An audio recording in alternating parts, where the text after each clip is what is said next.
Welcome to the first match of the second week of the 30th Grand Arena season, and I'm playing against TJ5270, who's also known as Zoom User from the Heinz videos on YouTube. So, shout out to you. Here we're looking at this defense of the North Wall.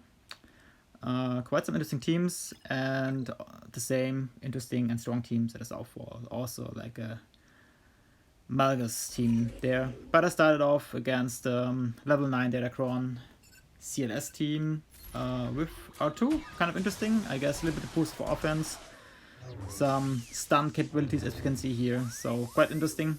But I felt still comfortable using my item, and you can see also the datacron, but the datacron is mainly just like a little bit more good damage as far as I remember. I don't have that many good ones, so I have to have to see what I can do with those I have. But for the counters from range and the stun you might get from death, it's quite an easy battle actually. They basically, counter themselves to death, or they attack themselves to death, the rebels in that case. And not the best banners, of course, like not full banners, but still was okay. Lost 2, so that was nice. Good start. Then there was this Qui-Gon Jinn team with the stun datacron on Ayla, which was a bit annoying, and here I made a mistake.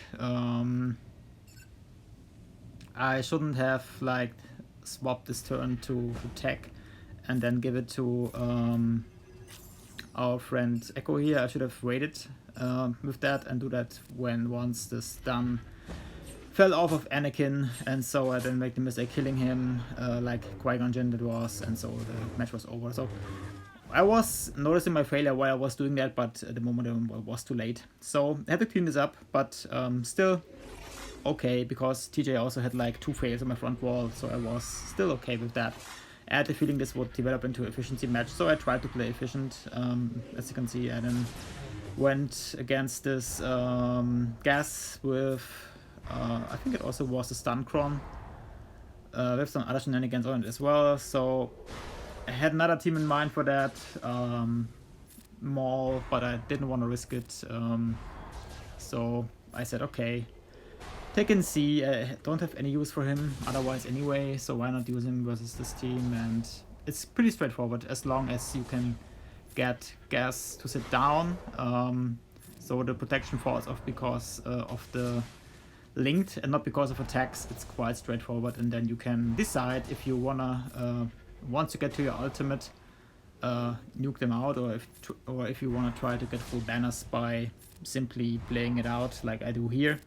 As you have seen, I've ignored 5s entirely, went for Rex, triggered sacrifice, and then killed Rex twice, so to say. And now, there was a chance to get back to full banners, but didn't happen. So 58, which is still okay.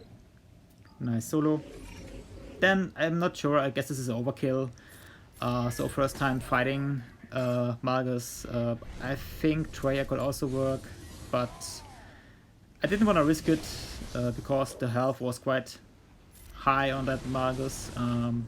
Not as high as on mine, but still high enough to potentially one-shot my Nihilus. So I didn't want to risk that, and I don't know, just didn't want to take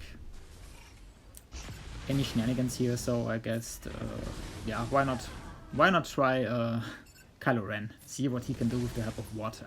I guess Watt is overkill. Potentially this would work without him, but I don't know. So far from what I heard, like Malgus might be underwhelming. I don't know. The teams are hard. I think Malik is a waste on this team because the 80% crit avoid kind of take away from Malik what makes Malik, like fear on crits, right? Still, Kylo can crit, of course, with advantage and all that kind of stuff, but he cannot be feared, so there's no point. And then this took them out, so I tried something different for Malgus. Maybe I can spoil it because it went wrong, horribly wrong, but more on that like maybe after this match. This time, again, datacron on Lord Vader, and there was a small comp, but this time I tried with BAM. Wanted to see if it works still, even though there was quite some health steal and the cooldown reduction datacron. Potentially I need to add a little more relics to my Fennec. She's relegated at the moment, so just, you know, to have to take out more of just like one kick instead of two. And other than that, Bam gives a little bit of comfort, but at the same time he's stunned now, so that's that, you know, like, so when you're stunned you don't really cannot help the team. Yeah, and also the cooldown reductions really help Lord Vader and Freeze against this team. So now we're back to the old situation we've been in before. Grief is hiding, and Fennec has to take the hits, but also has to kill Lord Vader. So this time I at least managed to get out some armor shreds. And so I do some damage to him with the health steal I have. And also the help from Grief. It helps me to stay alive. But yeah, then of course Royal gets in the way, and so it's a little bit harder than it should be. Here, I think, oh no, not now, but later I make a mistake where I attack Royal Guard instead of Lord Vader, even though I could have attacked him. But not sure if this cost me the match or not here, or like the one shot. So it is a failure, like no way to hide it. But so far so good, right? Here I could have attacked Lord Vader, but I guess it didn't really matter because he was up in the green anyway, so not sure if this made a difference or not. At least I tried to get out and Royal Guard because I figured I couldn't get him down, Lord Vader. And so trying to take out this guy here, which happened now, and so as a relaunch, Lord Vader took my characters out, so this was a failure. Then going into the cleanup of those two Jedi, I took in Vader because usually I play him with Starkiller, but this time I had the glorious, I guess it's a stupid idea, to play Malgus lead with, initially the idea was Malgus lead crew and Starkiller.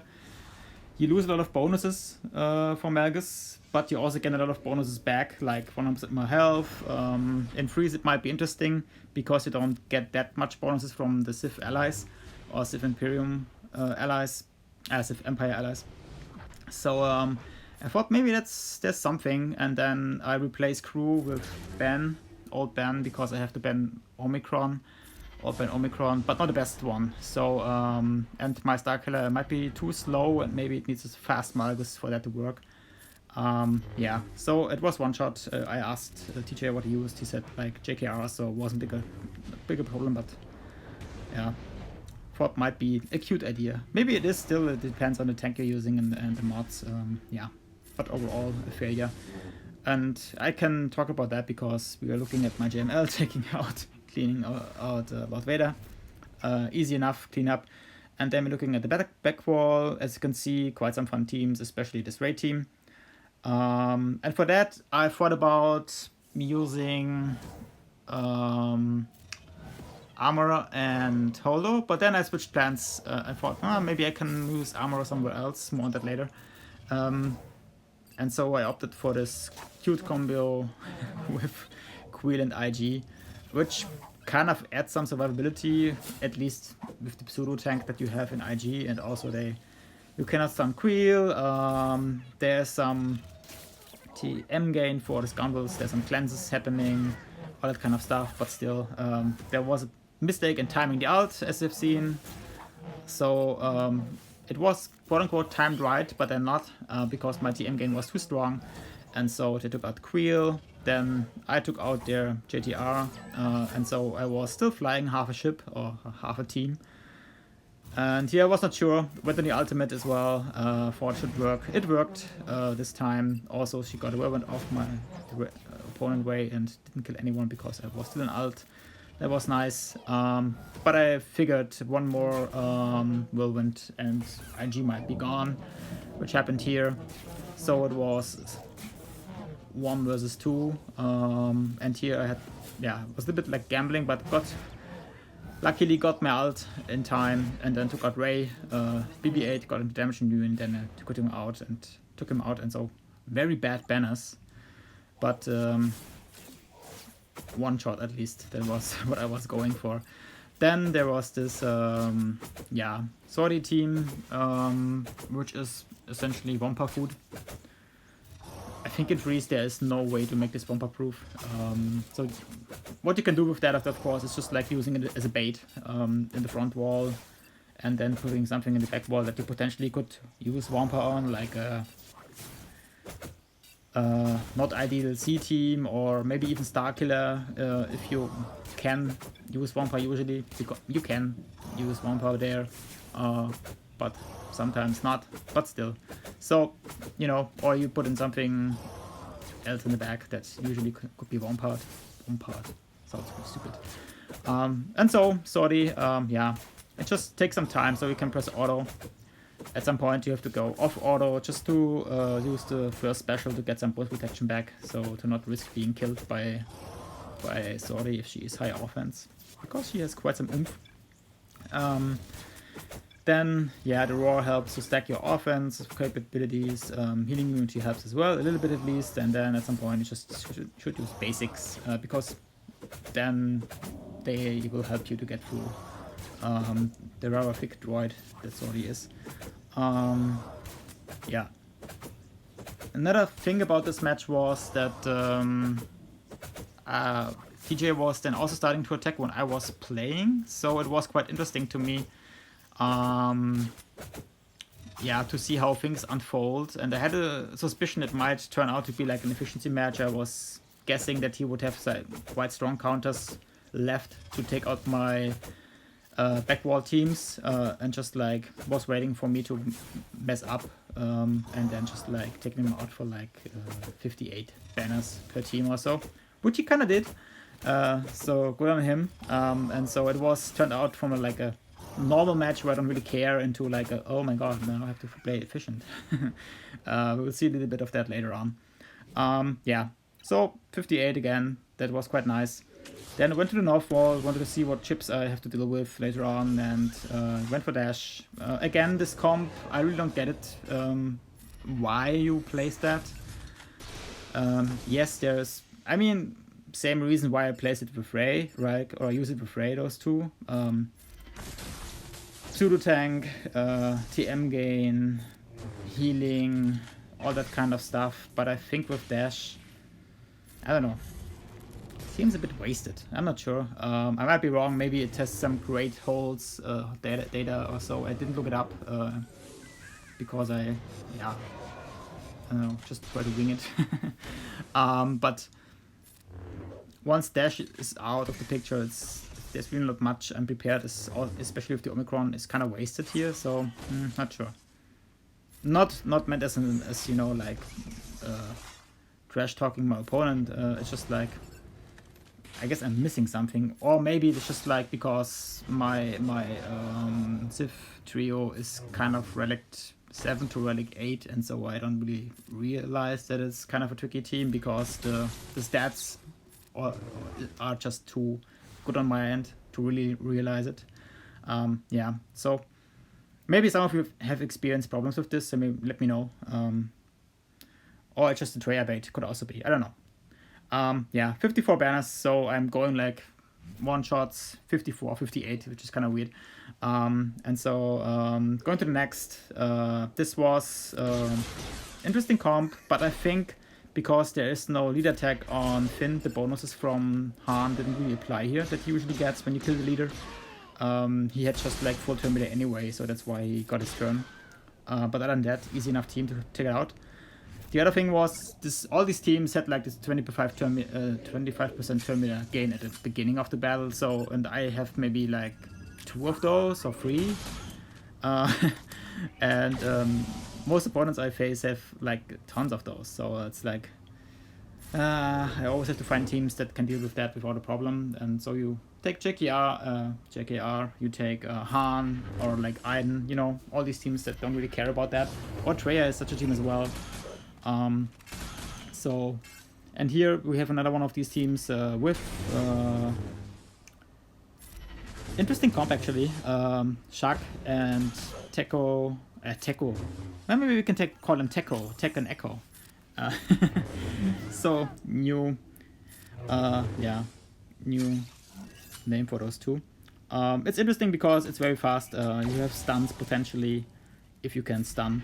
You have cooldown reductions. stasis. So it's quite good. You have healing, cleansing from Shark, so not bad actually the idea. But JKR is I guess, yeah, such a strong team, especially in freeze. So I think it's okay. It's a good trade. That's what I want to say. Trading the unknown for something that is very good, or the other way around, something very good for the unknown. So, and mainly for me, it's in this phase of the match to not mess up. So I try to win some banners back, which is okay with JKR as well, compared to other teams. So that's nice. But I had a feeling I didn't get all of those back. Tried to get Jolie back and almost got it. So 56, that was okay.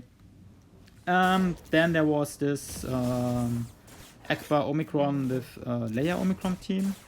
I knew it was, yeah, not risky, but dicey, if there is a difference between those two words. To take in Malak solo, because there is this regen, I felt on protection, but I had a feeling once I get through the tank, it shouldn't be a problem. So it just comes down to timing, Shark timing, potentially also the or being a bit lucky with the fear you get from on the others, so that there is no passive healing from Leia happening here, or potentially active healing, if you want to call it like that, from Akbar. So it was a waiting game. I've sped it up because it takes a while before I get Han down. Underrated tank, I believe, but here he was marked as overrated and got dispelled from this match. And then Akbar is the next to follow, and then it's just a question of time before Leia goes down. So didn't get full banners here, only 58, but still, it's kind of nice to get in the solo.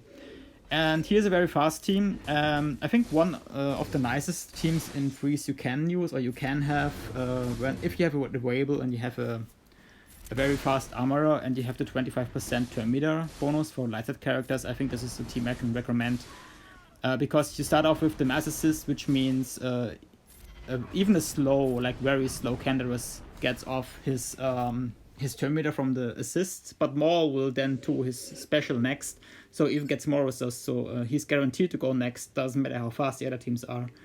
And then you get off the 5 stacks from Maul because you do the special with Canderous. So it's quite a nice team to take out very fast teams as well. Granted, this wasn't the fastest team, but I just wanted to show it as an example. Then versus this Radis team, I still had JMK left, and I thought, why not use him? Felt appropriate. No, I think the other teams weren't really that risky. There was only like this Tusken team left and the Sith. Not Sith, the First Order team, so I felt like, why not use this? And yeah, just to give an idea how it was, so at this point in time, he and I had taken out the exact same teams, a number of teams, so I was 1 point behind, and then he started attacking himself, and so I had to play as good as possible.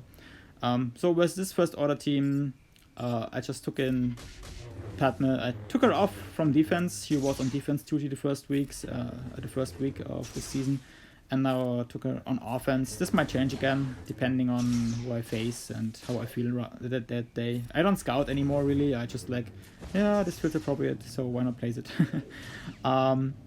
And yeah, Padme is nice. Padme snips and Mace just for the regen, right?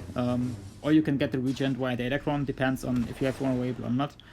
And in this case, I kind of had one, at least a source of regen, so I think I got full banners here, if I'm not mistaken. Yeah, full banners. So 57, and I think 58 was the score that TJ got on his matches, like both of the character matches. So then I went to fleets. I didn't want to finish with the characters first. I want to see how many banners I need for the last character fight, to see how risky I have to play. But I also knew that I had to play very efficient in fleets. So this time I tried to pay attention to what I'm actually doing there. And not just button mash my way through it. And this doesn't really become an issue, or it's not really like noticeable here in this fight. Because Rebels versus Raiders is still quite reliable and a high banner win. And as you can see, I also took in like 1 ship, so I tried to make also back points by just not using the reinforcement slots. And for Rebels versus this fleet, you can get away with none, but I would recommend 1 reinforcement, which then in this case is Cassian. It's just, yeah, it's just too good. In this case, I took out, as you've seen, I took out the X-Wing first as the first ship on the Rebels fleet in the beginning, because this ship has days, and so I didn't want that to land on my fleet. And so was easy enough. 74 banners, quite nice. Next fight I took was Negotiator versus Malevolence, and yeah, also try to play efficient, so try to take down the ships as fast as possible.